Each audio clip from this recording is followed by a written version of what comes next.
তুমি আমারই মতো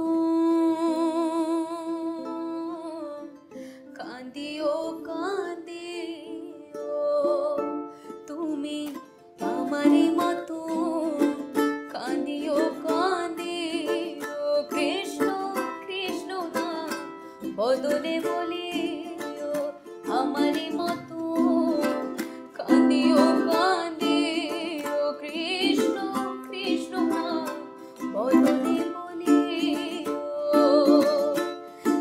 তুমি বুঝিবে তখন নারীর বেদন, তুমি বুঝিবে তখন নারীর বেদন,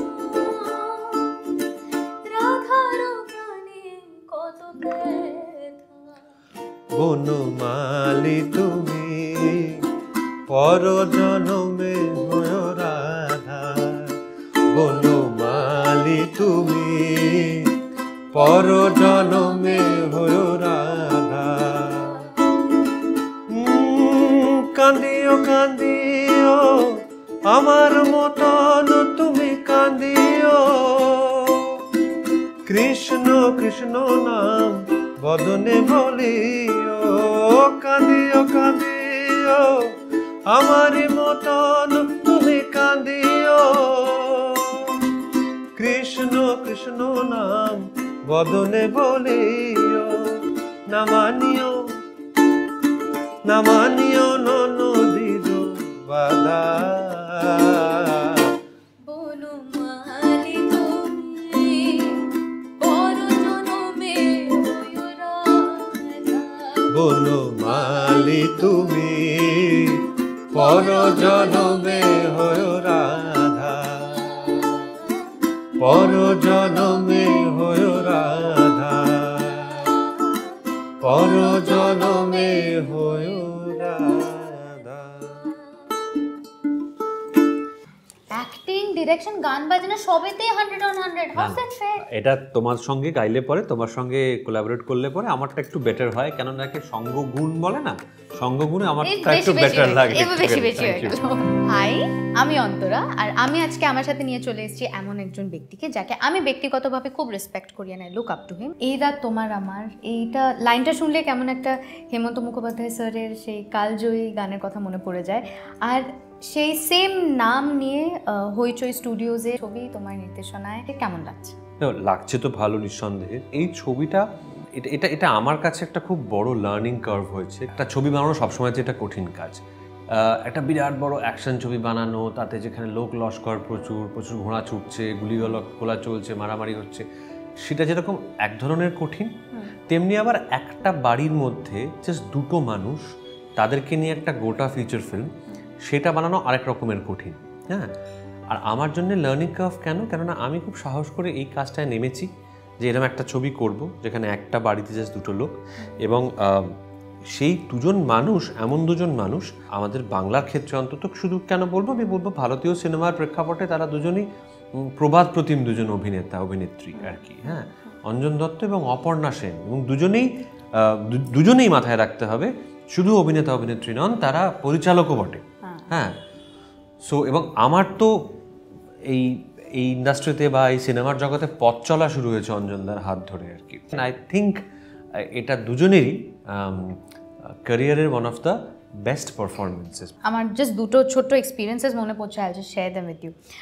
19শে এপ্রিল ছবিটা যখন বেরিয়েছিল 1994, আমি জন্মাইনি, আমি ছবিটা দেখেছি অনেক বছর পরে, মানে আমার গ্র্যাজুয়েশনের সময় watch the movie, and then it all made sense যে কেন এই ছবিটা বাঙালিদের কাছে ইট স্ট্যান্ড সামওয়্যার এলস। প্রথমত তো অফকোর্স অপর্ণা ম্যামের impeccable acting skills, number 2 is Anjan Dutta sir and Bela Bose. Do you remember, আমাদের খুব সৌভাগ্য হয়েছিল, আমি অঙ্কিতা পরমদার সাথে we performed Bela Bose somewhere. আর আমি জানি না তোমার মনে আছে কিনা, এভরি টাইম উই স্যাং 2441139, যত লোকে ছিল অডিয়েন্সে, ছোট থেকে বড়, everybody was humming the song with us. ওইটা তো That's the kind মানে of ওটা তো impact. ভোলার মতো না, ওটা তো একটা মানে কাল্ট গত 30 বছর ধরে অলমোস্ট।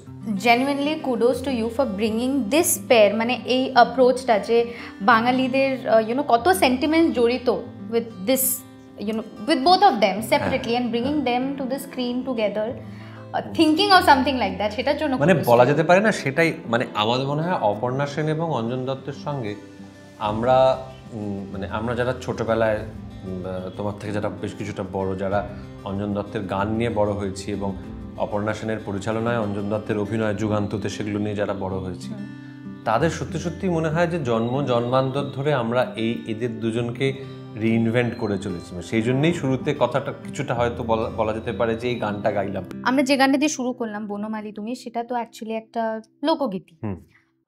আর এই রাত তোমার আমারে সেটা ব্যবহৃত হয়েছে হইচই স্টুডিওজের আগামী ছবি। From the why this particular song? So গানটা ছবির শুরুতে একটা ছোট্ট একটি অংশ ব্যবহৃত হয়েছে ছবিতে, খুবই অল্প একটি অংশ। এবার এখন এই গানটা কেন, এর বদলে অন্য কোনো গান ব্যবহার করাই যেত। আমরা যখন বড় হই একটা বয়সের পর আমরা সম্পর্ক, প্রেম, ভালোবাসার ইত্যাদির মানেগুলো যখন আস্তে আস্তে বুঝতে আরম্ভ করি, তখন সময়ের সঙ্গে সঙ্গে সেগুলো ইভলভ করে। তো সেই বোঝাগুলো মানে 21 বছর বয়সে একটা মানুষ প্রেম ভালোবাসাকে যেভাবে দেখে 31 বছর বয়সে সেভাবে দেখে না, 41 সেভাবে দেখে না, 51 তো দেখেই না ফর শিওর। হ্যাঁ, তো কিন্তু কিছু জিনিস থেকে যায় যেগুলো কিন্তু খুব শাশ্বত, মানে যেগুলো ইটার্নাল, পেরিনিয়াল, বা সব সময়তেই এক থাকে, অন্য অনেক কিছু চেঞ্জ হওয়া সত্ত্বেও। সো এই গানটা এরকম একটা গান, যে গানটা আমি প্রথম শুনি তখন I was just barely 20 or something, 20 বছর বয়স তখন আমার। এই গানটা প্রত্যেকবার যখন আমি শুনি তখন আমার কোথাও একটা মনে হয় যে ভালোবাসা, প্রেম, এইগুলোর যে ডেফিনিশন, যে সংজ্ঞা, এই গানটা যেগুলোর কথা বলে, যেগুলো শুধু সময় নয়, বলা যেতে পারে যে জন্মটাকেও অতিক্রম করে, এক জন্মকেও অতিক্রম করে। এমনকি এটা একজন নারী একজন পুরুষের জন্য গাইছেন না, একজন পুরুষ একজন নারীর জন্য গাইছেন, বোঝা যায় না। এই যে কোয়ালিটিটা, এই যে একটা টাইমলেস কোয়ালিটি, একটা ইটার্নাল কোয়ালিটি, এই জিনিসটা আমার ভিতরে একই রকম মানে কি বলবো আবেগ জাগিয়ে তোলে, একই রকম ইমোশন জাগিয়ে তোলে। তো এই জন্য এই গানটা আই ওয়ান্টেড টু ইউজ। আরেকটা কিন্তু খুব স্পেশাল গান আছে আমি যেটা টিজারে দেখেছি, সেই গানটা হোক। সেই গানটা হবে। সেই গানটার আগে একটা ছোট্ট কথা বলে নিচ্ছি, সেই গানটা again if the question arises যে এই গানটা কেন, আমার মনে হয় যে হইচই স্টুডিওজের ছবি এসেনশিয়ালি মানে বাংলার দর্শক তো বটেই, সারা পৃথিবীতে তো অনেক বাঙালি ছড়িয়ে আছে, প্রচুর, মানে কোটি কোটি, in fact I think the 6th largest community world over, সারা পৃথিবীতে বাঙালিরা। তাদেরকে কিছু জিনিস বেঁধে রাখে, যে জিনিসগুলো তাদেরকে এক সূত্রে বেঁধে রাখে, সেটা যেরকম বাংলা সিনেমা, তেমনি বাংলা গান। আর বাংলা গানের মধ্যে যেরকম সেগুলো তোমার গানও আছে এখন, সেরকম আবার অ্যাট দ্য সেম টাইম এই লোকগান এবং রবীন্দ্রনাথের গান। আর এক্ষেত্রে ঘটনাচক্র এরকম ছিল যে সিচুয়েশনটাই এরকম যে এই যে অঞ্জন দা যে চরিত্রে অভিনয় করেছেন, সেই চরিত্রটার গলায় গানটা আছে। সো অঞ্জন দা বিং অঞ্জন দা, আমি সেই সুযোগটাও আমরা ছাড়িনি অঞ্জন দাকে দিয়ে গানটা গাইবার। হ্যাঁ, এবার হতে পারে গানটা একটু। চল। মম জীবন যৌবন মম অখিল ভুবন, মম জীবন যৌবন মম অখিল ভুবন, তুমি ভরিবে গৌরবে নিশীথি নিশম, তুমি রবে নীরবে হৃদয়ে মম, তুমি রবে নীরবে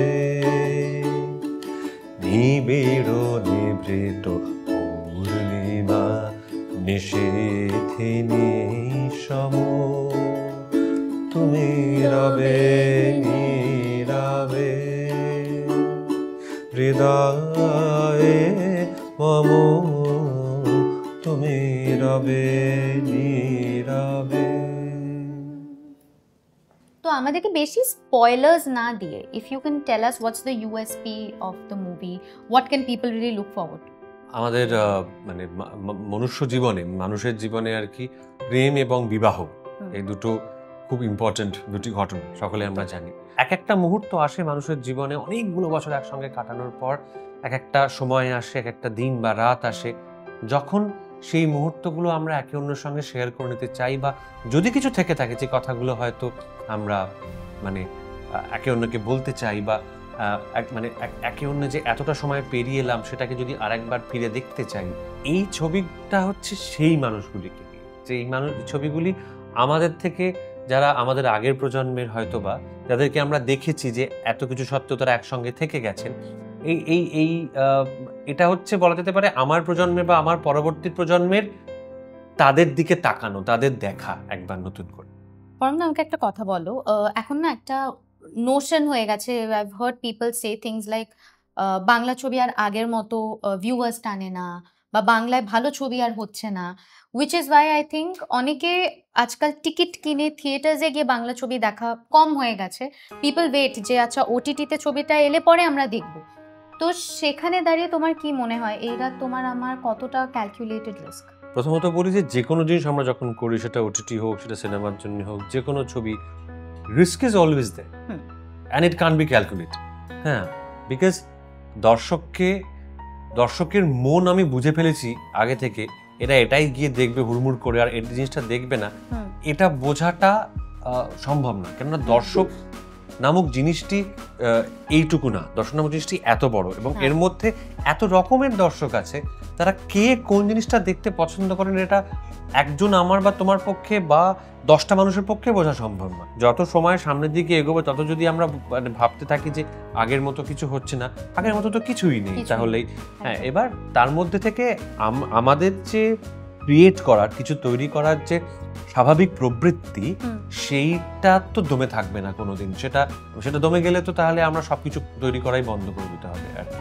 তো সেটা তো চলতে থাকবে, এবং সেই ক্রিয়েটিভিটির মধ্যে থেকে কে কোন জিনিসটা বেশি গৃহীত হবে, কোন জিনিস একটু কম গৃহীত হবে, আবার কোন জিনিস দারুণ গৃহীত হবে, এটা সময়ের সাইকেলের নিয়ম। একদম একদম। আমরা আজকের আড্ডার শেষ পর্যায়ে এসে পৌঁছেছি। Thank you so much.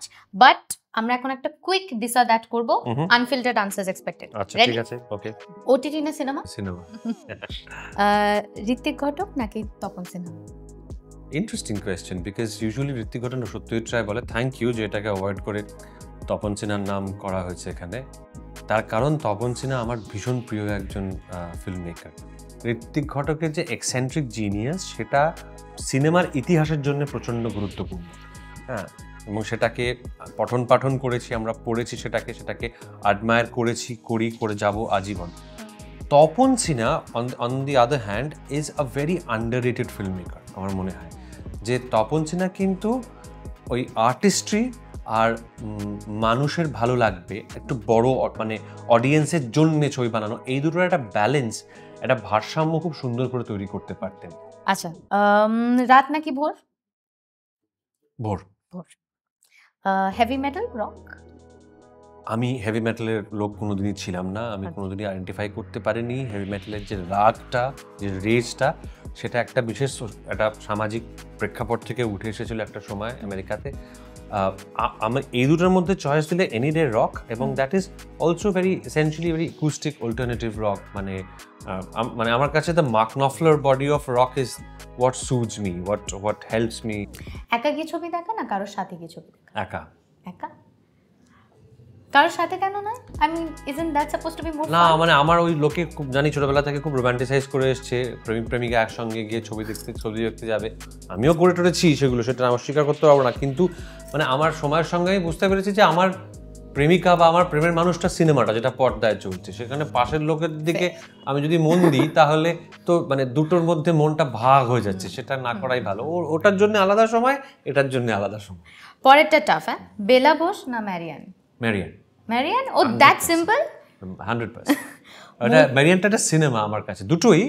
But ম্যারিয়ান আসলে এখানটা ছোট্ট বলে দিই, মানে আমি বড় হয়েছি ওই পাড়াটাতে, মানে আমার মায়ের অফিস ছিল ওই রিপন স্ট্রিট ওই চত্বরে, তো আমি ওদেরকে দেখে বড় হয়েছি। এবং যে দুঃখটা আছে ম্যারিয়ানের, গানটার মধ্যে বেলা বসেও ভীষণ দুঃখ আছে, কিন্তু ভীষণ ড্রামা আছে। বাট মেরিয়ানের দুঃখটা একটা এমন একটা কমিউনিটির দুঃখ, যেটা যে কমিউনিটিটাকে আমরা কলকাতা থেকে হারিয়ে ফেলেছি, মানে তারা আর নেই।